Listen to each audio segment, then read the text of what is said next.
I think जैसा नाम suggest करता है, द साबरमती रिपोर्ट एक ऐसी दुर्घटना के बारे में है जो 27 फरवरी 2002 को हमारे देश में हुई थी, गोधरा में। और एक सच है जो सच की एक बात होती है कि वो सच सच ही रहता है, और उसको दिखाने के तरीके बहुत होते हैं, पर्सपेक्टिव्स होते हैं, और हमारी फिल्म बस उसी के बारे में है। जर्नलिज्म से रिलेटेड है, नाम में रिपोर्ट है, तो इसका मतलब जाहिर है कि हम ये बताना चाहते हैं कि क्या रिपोर्टिंग हुई थी, कैसी होनी चाहिए थी, और हम ये दर्शकों को प्रस्तुत करना चाहते हैं ताकि वो अपने खुद देखें और डिसाइड करें फिर कि क्या सच है और कितना सर, सच है। ये बिल्कुल सही कहा आपने कि ये उस दुर्घटना के साथ ही साथ पत्रकारिता पे भी कई सवाल उठाती है। किस प्रकार की पत्रकारिता उस वक्त हुई, किस तरह सच छिपाया गया, क्यों छिपाया गया, किस कारण छिपाया गया। एक ऐसा हादसा हमारे देश में होता है जो हमारी राजनीति को, हमारी राजनीतिक मानसिकता को, और एक जो माहौल देश का था इतने सालों से, उसको रातों रात बदल के रख देता है। जो हमारा भारतवर्ष है, जो लोकतंत्र है, उसका चौथा स्तंभ होता है पत्रकारिता। उसकी क्या प्रतिक्रिया थी, वो किस हिसाब से उन्होंने अपनी जिम्मेदारियां निभाई, और उसका क्या प्रभाव देश पे, देश के लोगों पे, लोगों की मानसिकता पे पड़ा, उसके बारे में भी है ये फिल्म।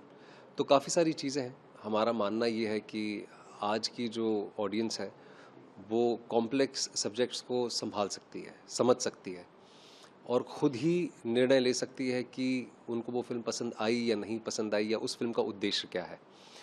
तो बस यही है कि 15 फरवरी को फिल्म आ रही है, एक बहुत ही इम्पॉर्टेंट इवेंट के ऊपर फिल्म है। और जैसे मैंने कहा कि डेमोक्रेसी का जो फोर्थ पिलर होता है जर्नलिज्म, उसका क्या रोल था, उसकी क्या मुख्य भूमिका थी। एकता ने बहुत सोच समझ के, और जो पूरी टीम है, राइटर्स की टीम, जितने भी सब लोग कनेक्टेड थे, उन्होंने बहुत रिसर्च की है इस केस पे। एंड मेरा एक पर्सनल जो जर्नी है एज एन एक्टर, वो यही है कि मैं वही काम करूं जो कुछ कर सके, कोई चेंज ला सके, किसी की सोच को जागरूक कर सके कि आप सोचें। तो मैंने हमेशा से वैसा ही काम किया है, तो ये मेरे लिए उसी डायरेक्शन में था। एंड इनफैक्ट बहुत ही पावरफुल था, ट्रू स्टोरी है, और उसे बताने का एक हम एक्टर्स हैं, और हमारा मीडियम ही हमारा काम करना, हमारा जो कलाकार बन के हम जो काम करते हैं, उसी में हम अपनी बात कह सकते हैं सबसे अच्छी। तो आई थिंक जितना भी हम अंदर फील करते हैं एज सिटीजन्स, इससे बेटर कोई अपॉर्चुनिटी नहीं थी मेरे लिए कि मैं आऊँ और देश के इतने इम्पॉर्टेंट एक इंसिडेंट के बारे में, एक अनफॉर्चुनेट इंसिडेंट के बारे में कुछ पहल हो पाए, कुछ बात हो पाए, और उसमें मैं एक किरदार प्ले कर सकूँ, तो मेरे लिए वो बहुत अहम था। जो ट्रोल करते हैं लोग, आपको उससे डर नहीं लगता? नहीं सर, डर नहीं लगता, क्योंकि वो बहुत सारी आवाज़ें हैं। कुछ लोगों की आवाज़ें अगर बुरी होती हैं तो हज़ार करोड़ों लोगों की आवाज़ें बहुत पॉजिटिव होती हैं, तो उन चुनिंदा लोगों से डरना नहीं चाहिए। सर, मेरा भी यही व्यू पॉइंट है, और मेरे बारे में तो हर दूसरे तीसरे हफ्ते कुछ ना कुछ होता रहता है।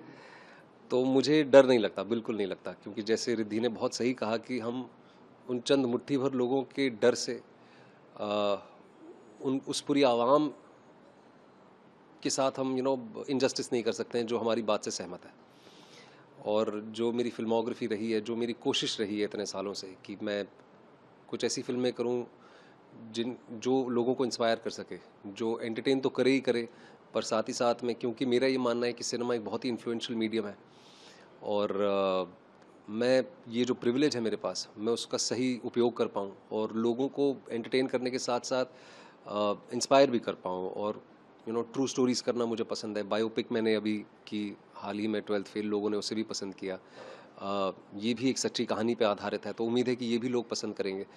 पर रहा सवाल सोशल मीडिया का, पहले बहुत फ़र्क पड़ता था सर, जब ये चीज़ बहुत नई नई थी मेरे लिए भी, और मेरे ख़ास तौर पे मेरे परिवार के लिए भी, क्योंकि वो आम जनता है, उनका मीडिया से कोई लेना देना नहीं है, तो उन पे काफ़ी असर होता था। लेकिन आहिस्ता आहिस्ता करके उनको भी मैंने कंडीशन कर लिया है कि ये नेमलेस लोग हैं, ये फेसलेस लोग हैं, ये अपने घरों के अंदर बैठ के अपने प्रिविलेज पे बैठ के लोगों पे उंगलियां उठाते हैं, तो उनसे नहीं डरना चाहिए।